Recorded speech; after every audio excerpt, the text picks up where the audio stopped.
welcome to In Focus. I'm your host, Yesenia Taveras. Senator Darius Brown stands on the shoulders of giants. His legislative record is transcendent and transformational, improving the lives of thousands of Wilmingtonians and Delaware residents. Today, he joins us to talk about the blessing and the burden of public life. Welcome to the show. Thank you so much for having me. Yes, this is definitely a first for us on In Focus, so welcome. Absolutely. And I just really want to say thank you for the opportunity to interview you. I know your schedule's pretty hectic, but we definitely want to get into who Senator Brown is from start to end, where you're at now, and just talk to us a little bit about being a lifelong Wilmington resident and what that looked like for you. So Wilmington has invested in me, and so it's been my commitment to give back to the city of Wilmington as a product of Wilmington's east side, growing up on the east side of Wilmington, and so many individuals that invested in me, from those at People's Settlement when Art Boswell was the executive director, and I was, as a kid, being in People's Settlement in karate class with Sensei Rashid and Sensei Coleman Smith. Rashid Mustafa, who we all know through Parks and Rec, was my sensei. And then all of the city sports leagues around the city through Parks and Rec, football, basketball, baseball, played all of them.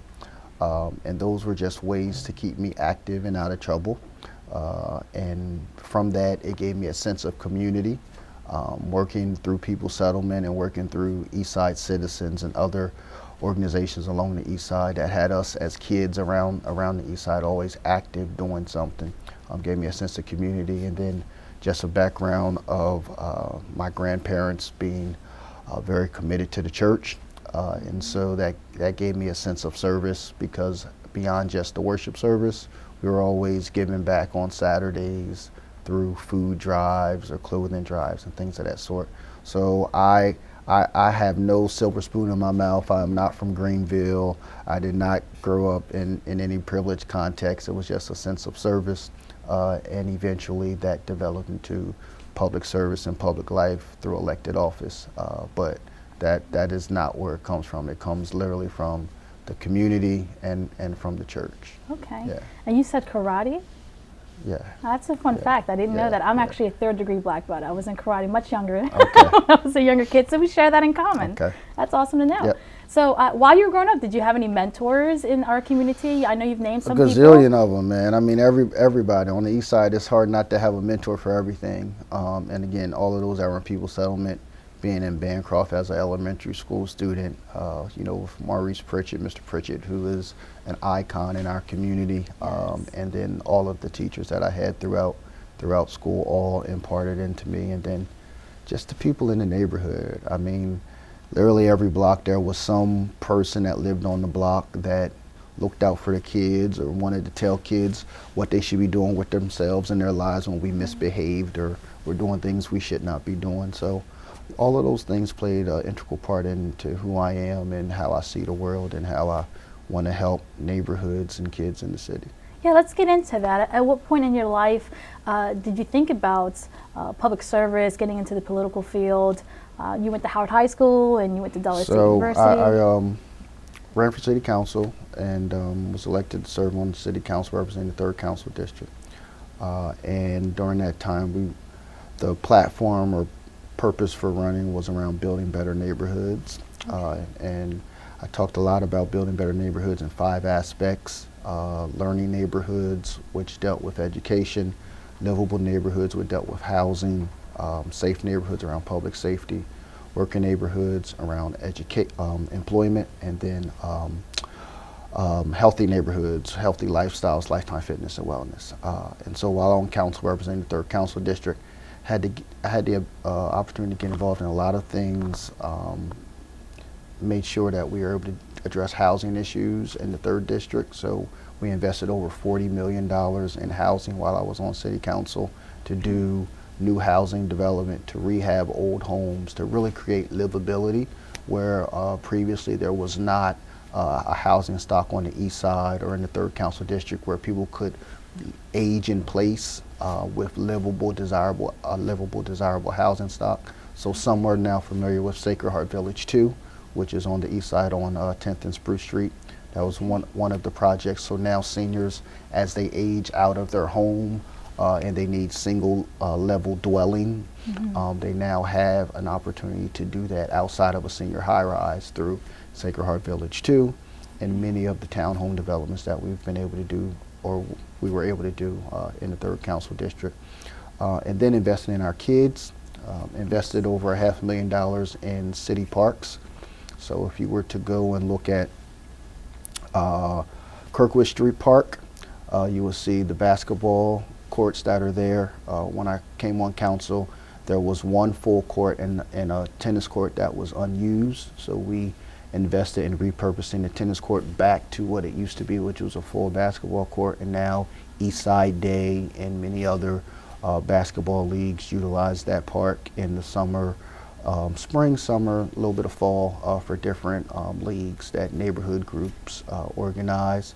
We also invested in Price's Run Park, or Brown Burton Winchester Park. I still call it Price's Run Park. Right, so do I. And so we invested in the kiddie playground there at Price's Run Park, which was undesirable.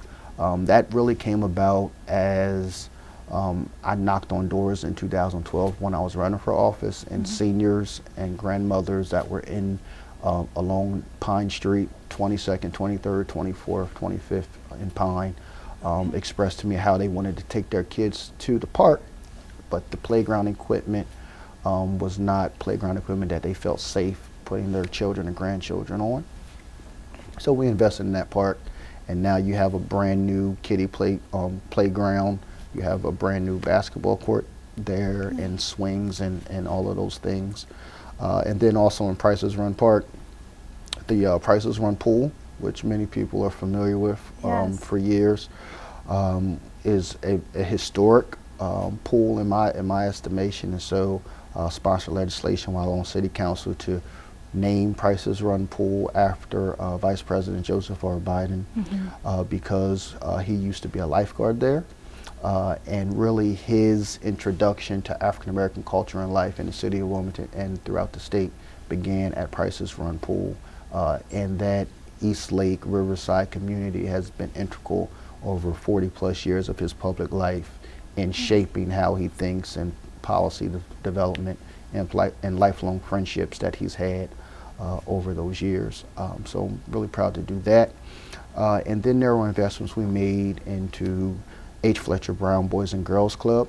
A few years ago in December, it was a bad winter, and individuals thought it would be wise to steal the HVAC system at H. Fletcher Brown and all the copper out of it.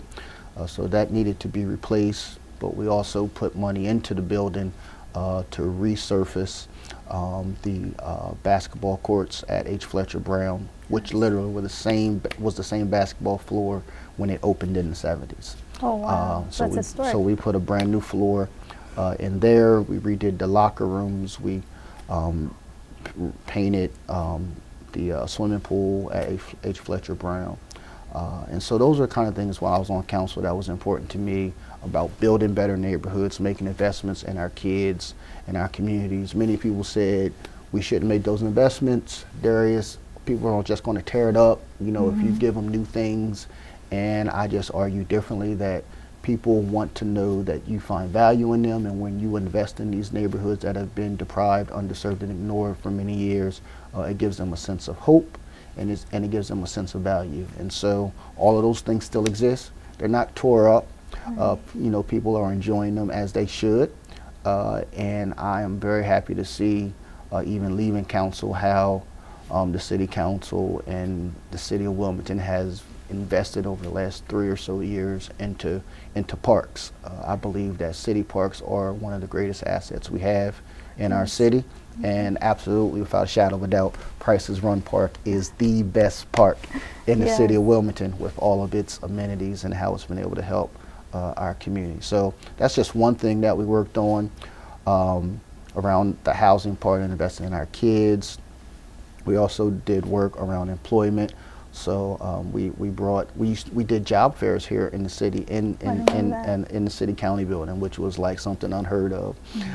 And so people always like to tell me no, and I always like to get them to the point of yes. And so we got them to the point of yes, where we did job fairs here in the city.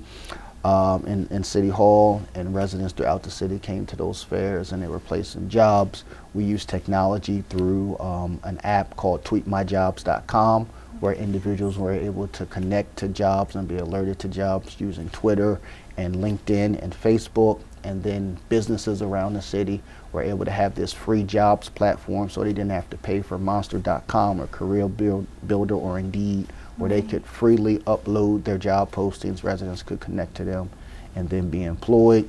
And then we worked on how we could help residents be retrained and retooled. So we recognized that, particularly in the 3rd Council District, 1 in 4 residents do not have a high school diploma or GED.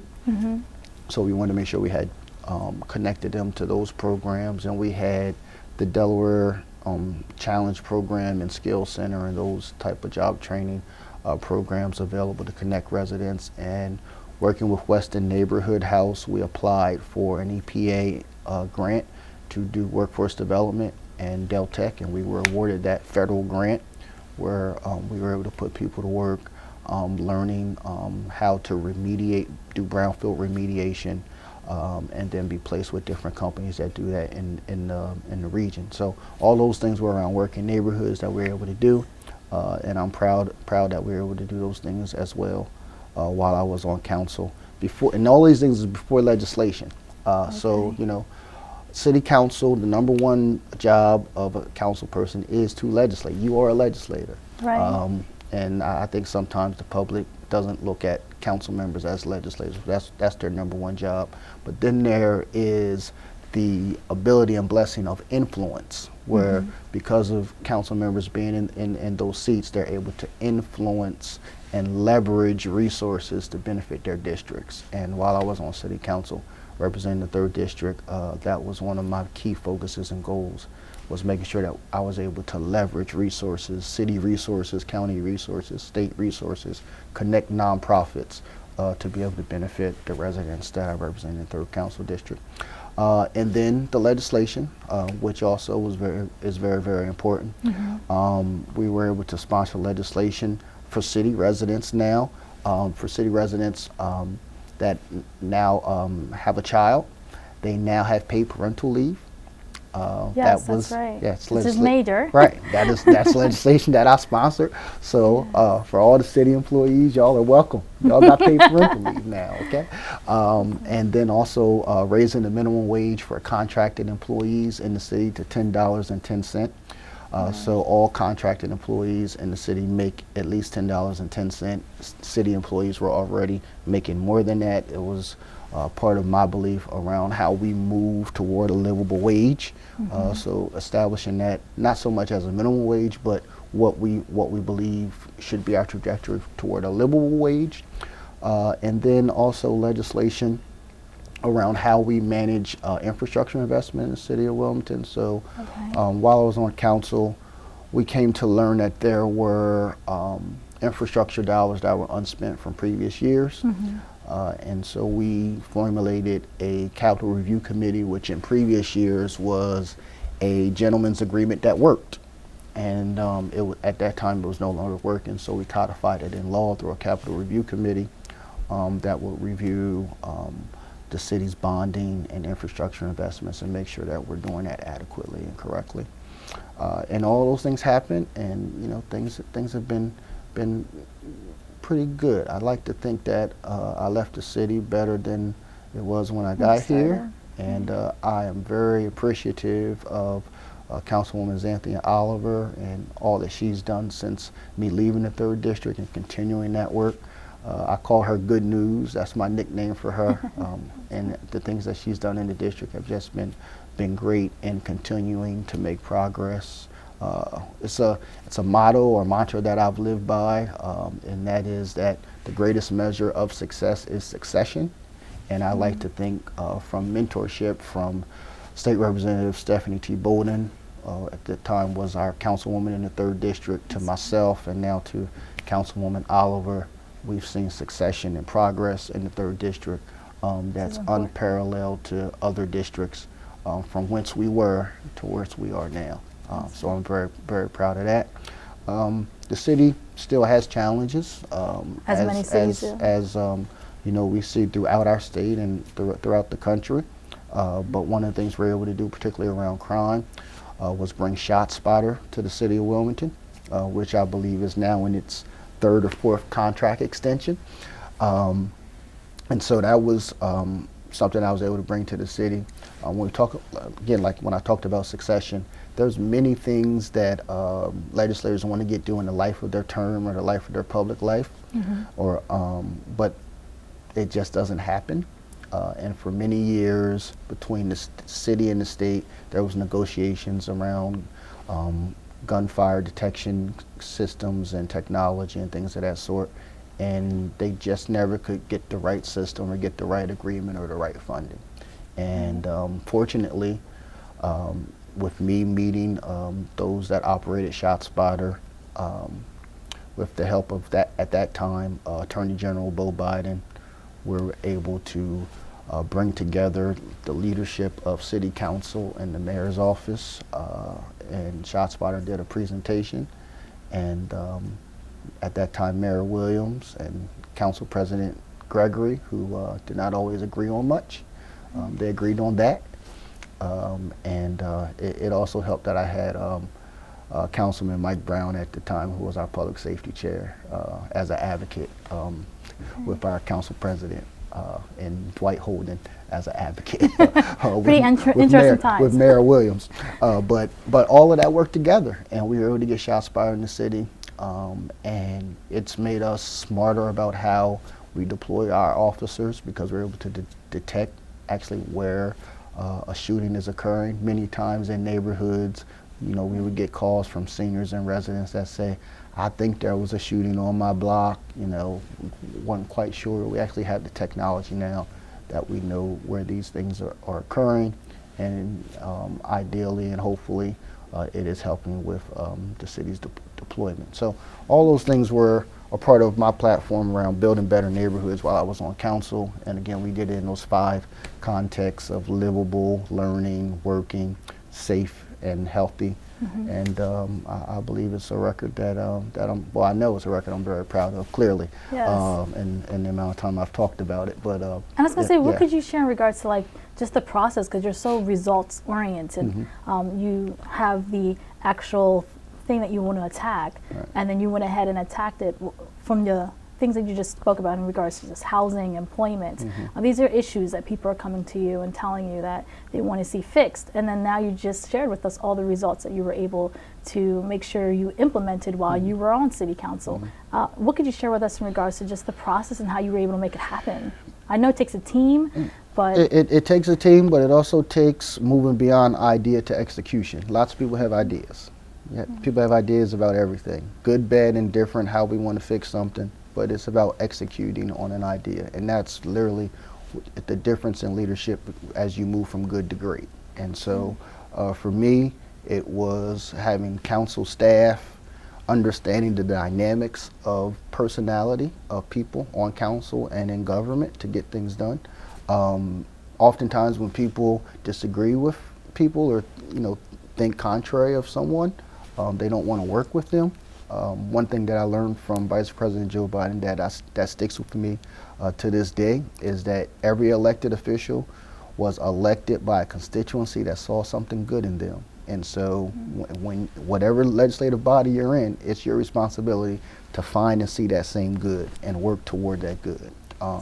And that's what I was able to do. Not that I agree with everybody on council about everything, but I saw the good in what they wanted to do and worked with them to get the yes.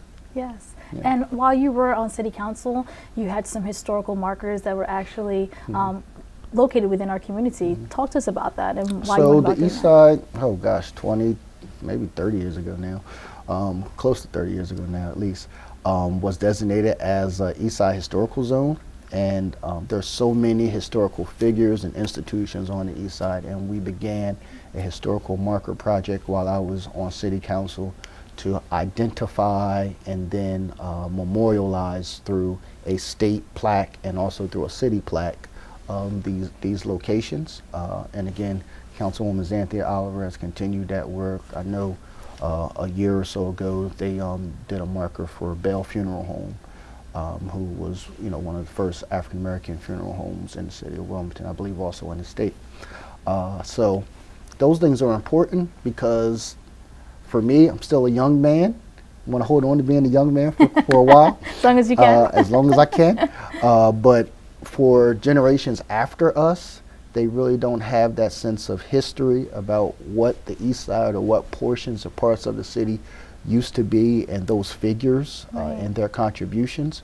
So to have a Louis L. Redding House on the East Side is so important, recognizing that he was the first African American attorney that was barred in the state of Delaware, and all that he contributed to the state through his work, being part of Brown versus Board of Education and what that means for equality and desegregation of schools and all those type of things that not only impact us here in Delaware but around the country.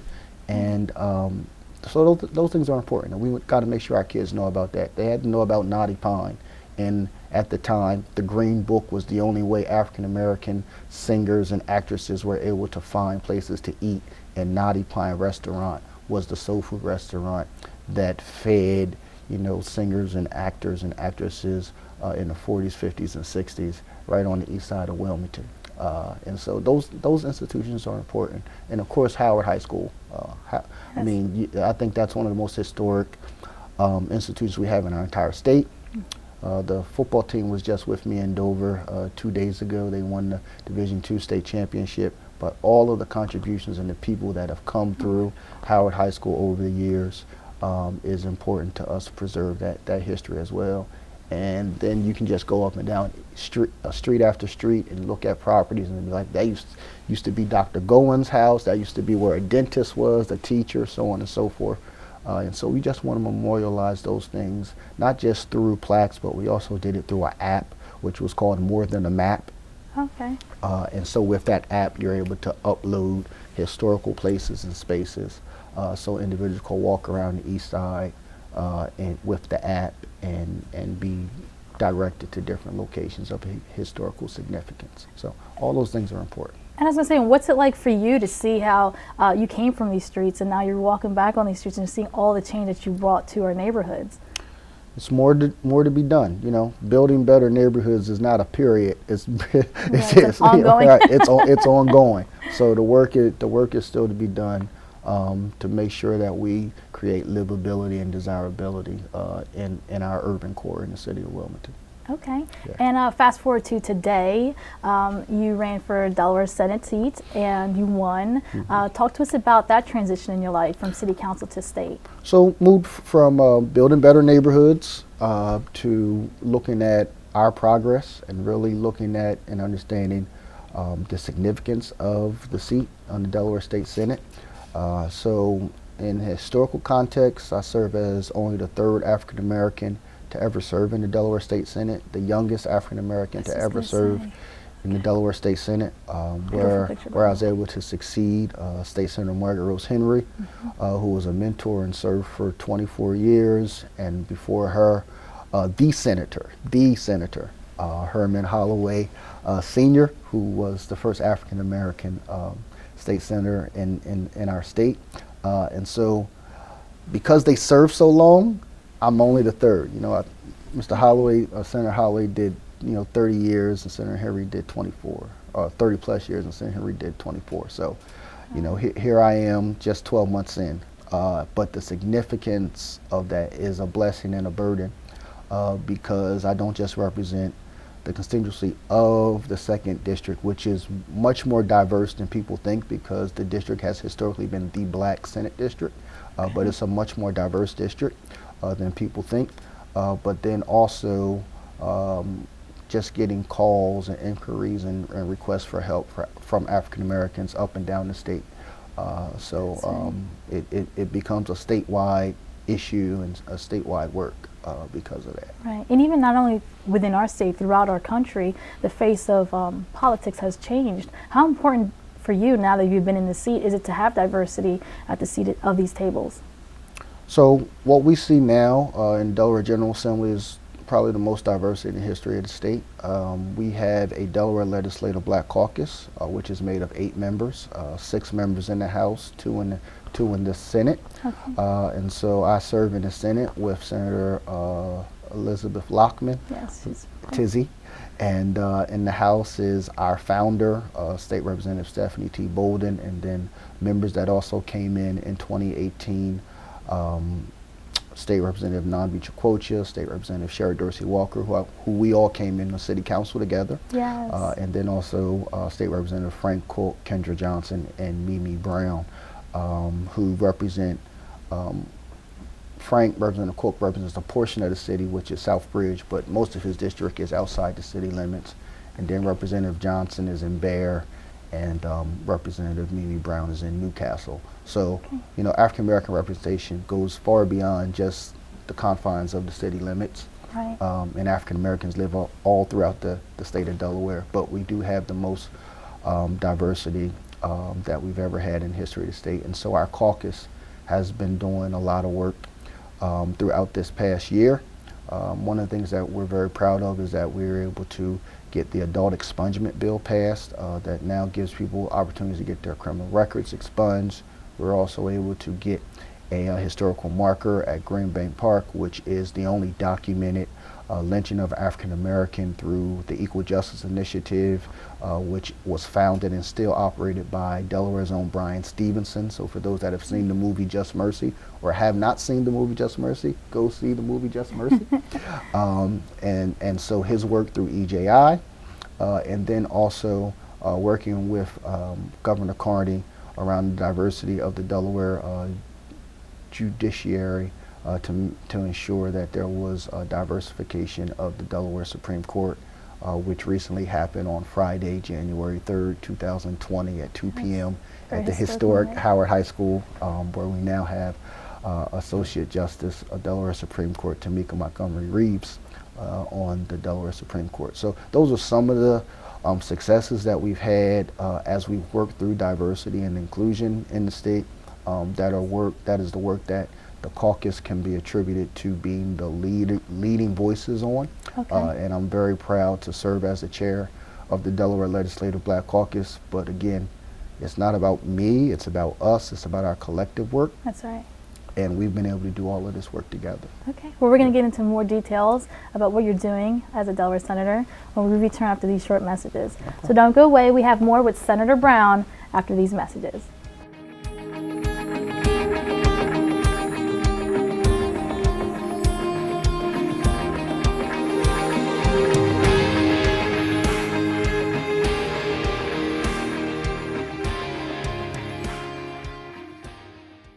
I am what child hunger looks like in America.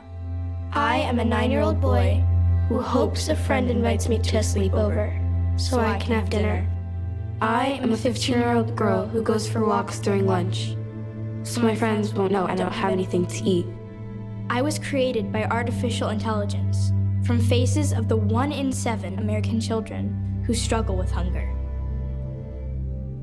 Feeding America, 200 food banks strong. If you're talking, they will hear you. We all want our kids to grow up safe and healthy, so we show them how. And we tell them with honest conversations that let them know what we expect. Not just one time, but every chance we get. That's especially important when it comes to alcohol and other drugs. Kids not only need to know the dangers and how to avoid them, they need to hear it often from you.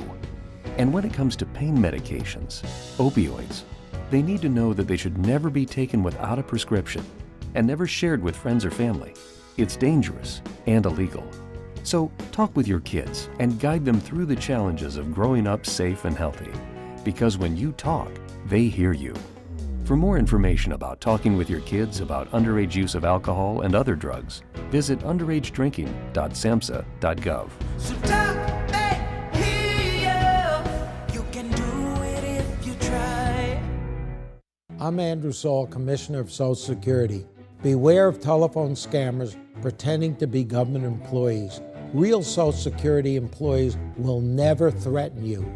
Callers threatening you with arrest or other legal action and demanding money are not from us. If you receive a call like this, hang up, do not provide them with any form of payment or information, report the call at oig.ssa.gov.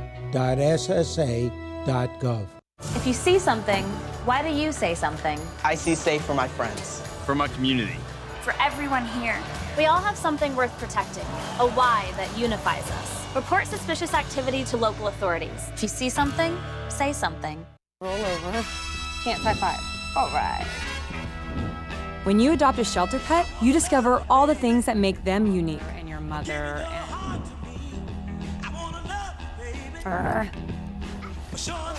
I am totally a hot person. Right, guys? Thanks for being honest. They're a little bit of a lot of things, but they're all pure love. Adopt pure love at theshelterpetproject.org. Every cookie sold in the Girl Scout Cookie Program helps girls learn lifelong lessons in people skills, decision-making, and goal-setting. It's amazing how much you can learn from a cookie.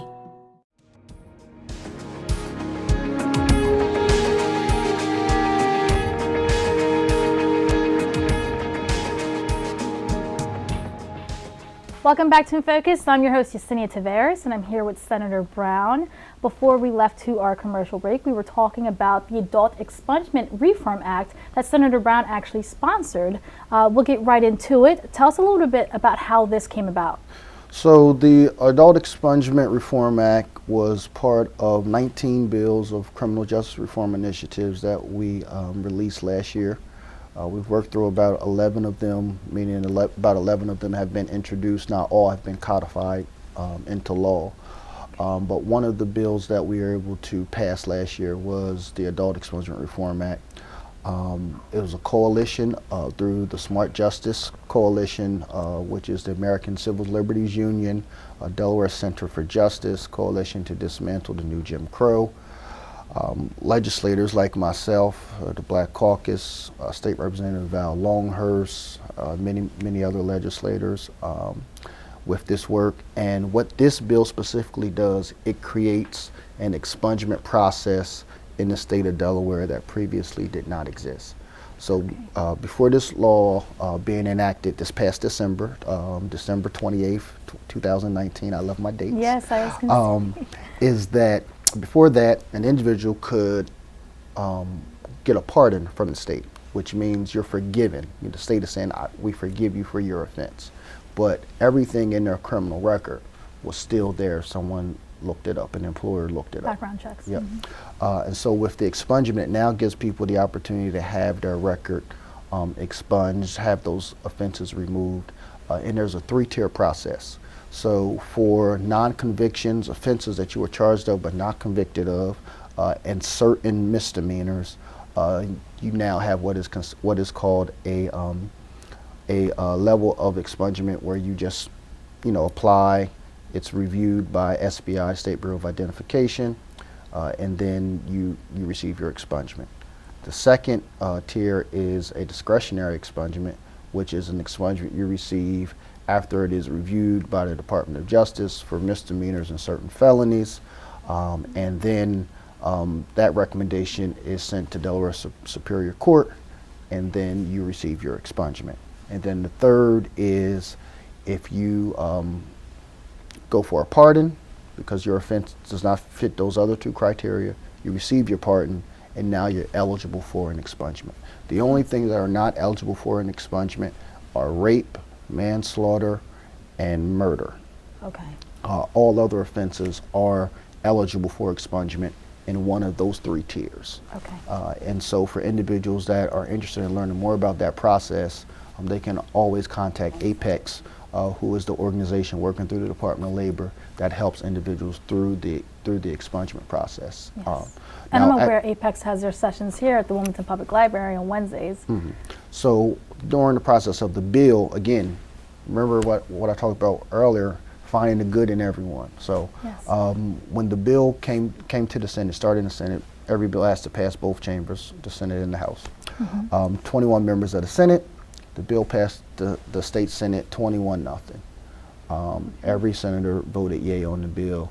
There's 9 Republicans in the Delaware State Senate, every Republican voted in support of this bill because it was a bipartisan bill where I was able to get support on both sides of the aisle. So, you know, in today's culture where people are either extreme left or extreme right, nobody wants to come to the middle. Right. The way you really get progress and get things done, you have to find consensus and build consensus. You know, consensus is not a cuss word. Compromise is not always going to hurt you, and we found a middle ground through those that were on the extreme left of an issue and those that were on the extreme right of an issue. Those that may have had D after their name or R after their name, and we were able to pass the bill unanimously in the Delaware State Senate. And then on the House side, it passed with beyond the supermajority. I believe of the 41 members, there were maybe 5 members that voted against the bill. And then the bill was signed into law by Governor Carney, who supported the bill. And now we're able to create this opportunity for individuals around employment, education, and housing that previously didn't exist in the state of Delaware. Because reentry is an issue for a lot of people who are coming out of prison and trying to get back into our working force, trying to find housing. And talk to us a little bit about how now this bill will be able to remove some of those barriers. Yeah, those barriers are now removed around education, employment, and housing. People can now obtain employment without having to worry about the things that are in their background check. Also, beyond the politics of it, literally organized labor supported the bill, and private contractors supported the bill. So again, both sides of the world, both sides of the coin, understand the importance of expunging people's records and helping people put them to work. The reality of it is, Delaware has a grain of its blue-collar workforce, and if we are going to retool and make sure that we have the engineer, the electricians, and the plumbers, and the welders, and so on and so forth, we have to make sure that we create these opportunities for individuals to obtain employment and create upward mobility for themselves and their families. And so they all supported the bill. Even those in the FOP and other law enforcement agencies, they found their way to the middle to support the bill, and we were able to get the bill done. And it's a bill that's being modeled around the country, where other legislators that I know in other states are modeling after our adult expungement bill.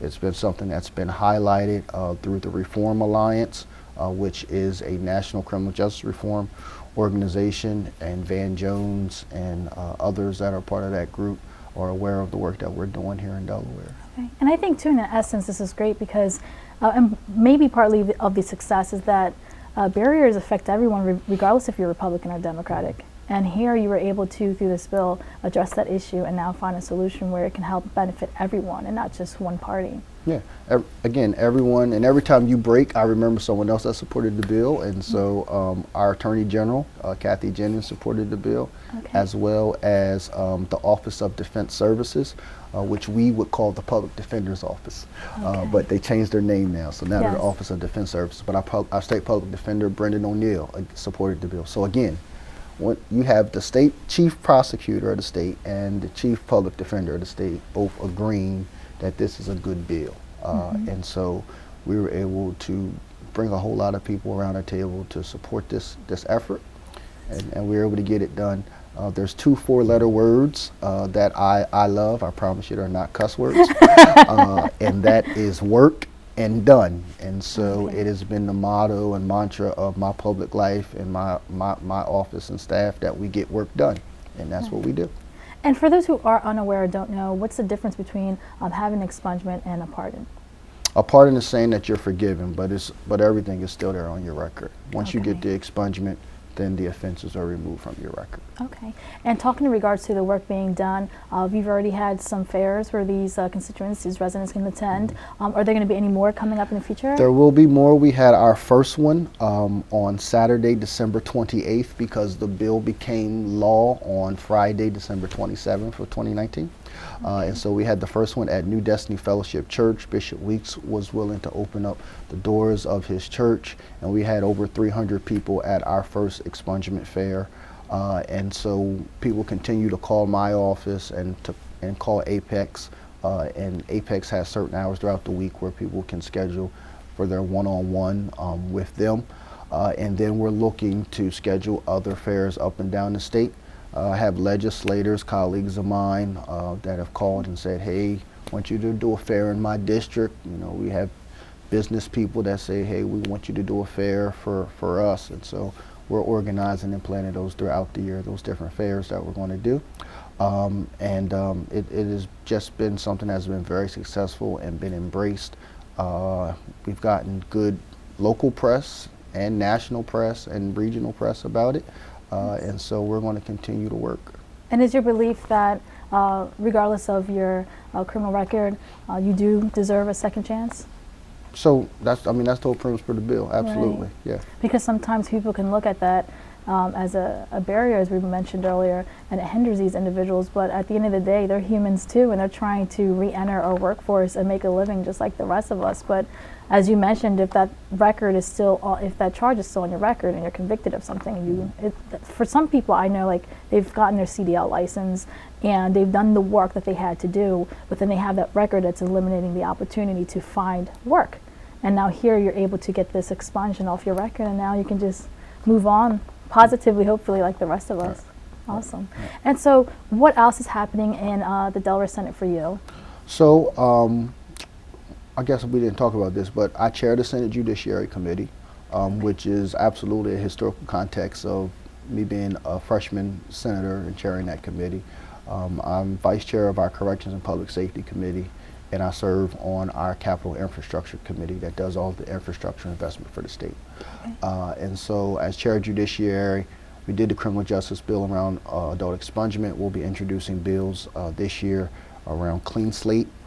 So the second step of that is at the first level, we're looking to go beyond just mandatory expungement to automatic expungement, because we recognize many people never apply to the State Bureau of Identification for an expungement because life happens, you know, and they're just going about their life. And so we believe that if someone has an offense and it's beyond that 3 to 5 year period, that the Delaware criminal justice system, through analytics and analysis and all the technology we have, should be able to automatically expunge that from their record. So clean slate is literally that. We want to clean people's criminal slate. So that bill will be introduced. Another bill is around fines and fees. We don't want to make it so that people that cannot afford to pay fines and fees are now criminalized, imprisoned, and what we currently see oftentimes is that individuals that cannot pay these fines and fees are now individuals that are imprisoned, they're recriminalized, you know, they go back before a judge, you know, more fines and fees are added on to their offense, and they couldn't pay the first ones, you know, the initial ones in the first place. So we're looking at how we can do more around that this year. And then the Crown Act deals with discrimination around individuals' hair, particularly ethnic, Afrocentric or Hispanic centric hairstyles, and how there may be discrimination in the workplace or around employment or in educational contexts for that. So we're doing a bill which is called the Crown Act, which is a bill that is supported by Dove. So for all those that use Dove, Dove Corporation is supporting that bill as well. Then we have some other criminal justice bills around prosecutorial data and things of that sort that we want to get done. Yeah. And do you believe with the Expungement Reform Act that we were just talking about, would that reduce recidivism in our community, Wilmington in particular? Well, not that bill. I think everything that we're doing is going to reduce recidivism. In 2020 as well. It's not one thing. It's how we look at the ecosystem and how we change the criminal justice system. That is not just a system that penalizes and punishes, but it is actually a system that brings about transformation in people's lives. So for me, adult expungement is one piece, but adult expungement only helps those that fill out paperwork. Clean slate helps those that are living their lives, that have an offense that they don't realize could hurt them in the future, but now it's able to be removed. Fines and fees helps another class of people that may be having issues economically. Like all of these things compounding in people's lives or while we're in the current situation that we're in. And so it's my mission to make sure that we're able to reform Delaware's criminal justice system. We've made great progress. Again, you know, the progress we've made thus far, but there's so much more work for us to do. And just moving forward, Senator Brown, like what advice would you give to those young people who are looking at you, not even young people, adults right now, because we all know it's election year and people are running, but you've served— I'm not. No, you're not. But you've served on the city council side. Now you're on the other side. You're on the state senate. You're a state senator. You've been able to transition all your passion and what you stood for as a Wilmington City Council member to now as a state senator. You've lived on both sides of the fence. So, like, what advice could you share for those who are pursuing to run for a seat or just want to make change in our community? Don't run for a seat. Run for a purpose. Don't do anything. It's not just, you know, public life around being an elected official.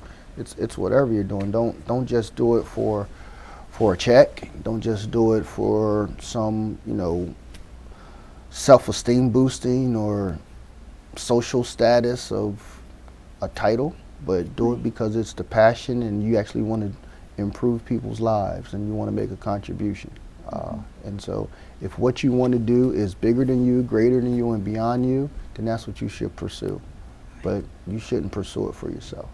And I had no clue. Like I know on the Wilmington City Council side it's part-time, but you were sharing with me earlier that on the state side it's the same thing. So as you're mentioning, you have to have that passion. You have to have a belief to want to make change further than just the paycheck.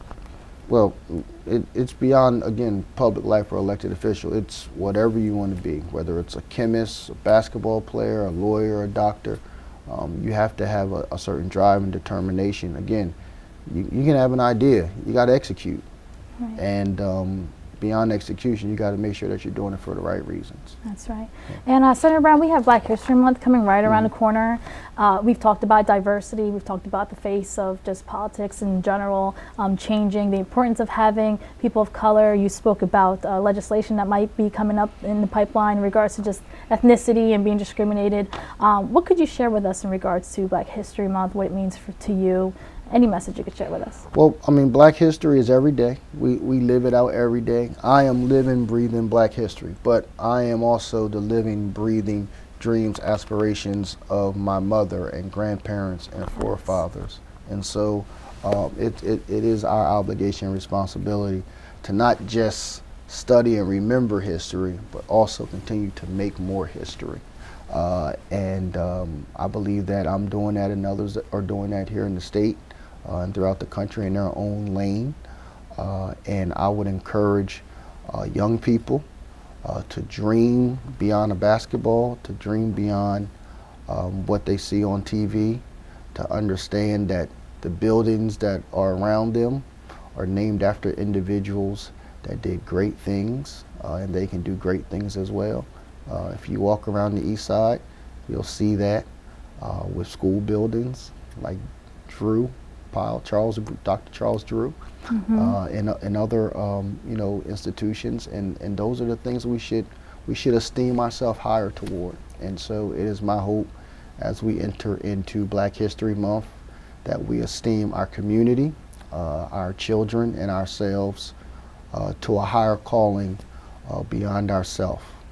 And part of Black History Month is not only just educating our country on the significant impact that African Americans have had, but you were there during an important marker that was implanted, I should say, into Green Bank Park. Talk to us about this placard and how important it is to have it in our park. So Brian Stevenson, who is a Delaware native from Sussex County, went to Eastern University in undergrad, Harvard Law School, and moved to Alabama to represent individuals that were on death row. Work he's done for over 30 years. Established a nonprofit, the Equal Justice Initiative, where they have built a museum memorializing individuals throughout the country that have been lynched. And the one documented lynching that EJI identified was of Mr. George White, who was lynched at the old prison that used to be at Green Bank Park. There was an incited riot that was led by a preacher, where thousands of individuals came out to the prison and dragged Mr. White's body out of the prison because it was said that he had assaulted a young white girl, and they lynched him, they burned him, they cut off his certain parts of his body, right. And they took pieces of his body home as souvenirs. Mm-hmm. And so a high school student at Sanford, Savannah Shepard, who is a cousin of Brian Stevenson, was at the museum in Alabama, okay. And brought that information back and contacted my office and asked for our help to memorialize the marker and install the marker at Green Bank Park. And so that was a work that the Black Caucus took on, and we installed it last summer, 2019. And then unfortunately, a little over a month later, the marker was stolen, and we reinstalled the marker this past fall. And as of Saturday, as I drove by, it was still up. Mm-hmm. And so we're happy to be a part of that work, and want to continue to remember our history, but also how we are continuing to write history in the work that we do. Which is amazing work that needs to be done. Mm-hmm. I remember as a child myself, I didn't learn about lynching until I went to Upward Bound, because in the school district there wasn't really any books or historical books that was teaching that. But thankfully I had a professor or teacher, I would say, who was African American, who made sure that during our Upward Bound days we learned about that. And then obviously when I went to Historical Black College University, I learned more. But it's a big piece that's missing in our children's upbringing, should I say, in these school districts here. Yeah. And so lastly, what's next for you? Are you going to serve more time? Or what's next for me is leaving you and heading to Dover. I am on my way to Dover. We have session today. And I am very happy about the work that I've been able to do in the Delaware State Senate, and look forward to doing more of that work in the Delaware State Senate. Senator Holloway was able to serve for 30+ years and rise to be the majority whip of the Delaware State Senate. Okay. And Senator Henry was able to serve for 24 years and to rise to become whip and then majority leader of the Delaware State Senate. So I look to continue their legacy of work in the Delaware State Senate. Amazing, and I can see it happening. I mean, thank you for sharing all the things you've already successfully accomplished as a city council member and now as a state senator. Absolutely. And nothing but up. Absolutely. Up and up with you. It is our progress. Moving forward. It is about progress, and so looking forward to the continued progress we make in our state. And I firmly believe that opportunity lives here, and so we want to create those opportunities for all Delawareans. And the great thing about you too, Senator Brown, that I like, and I see often with a lot of state representatives here in Delaware, maybe because we're so small and then everything is so local, but you're also a people's person, and you do the work that needs to be done as a politician. But should I or anyone else see you in one of the restaurants here, local restaurants, or anywhere, you're there, open arms, ready to hear someone talk and listen to their problems, and that's a great thing to have. They normally see me at a restaurant or at the grocery store. I like food. I like to eat. So yeah, absolutely. Awesome. Yeah. Well, thank you so much for your time. Anything else you'd like to share with us before we go? Thank you for having me. Thank you for allowing me to share a little bit of my story and just some of the work that we've been able to do to make progress in the state of Delaware, here in the city as well. And look forward to continuing to be a contributing part of this great story that is being written about our first state. That's right. Well, thank you so much, Senator Brown, for your time. Absolutely. Really appreciate it. We're honored to have you here on In Focus. Thank you. Thank you. And on behalf of all of us here at WITN 22, we would like to say thank you for watching this episode of In Focus. I've been your host, Yesenia Taveras.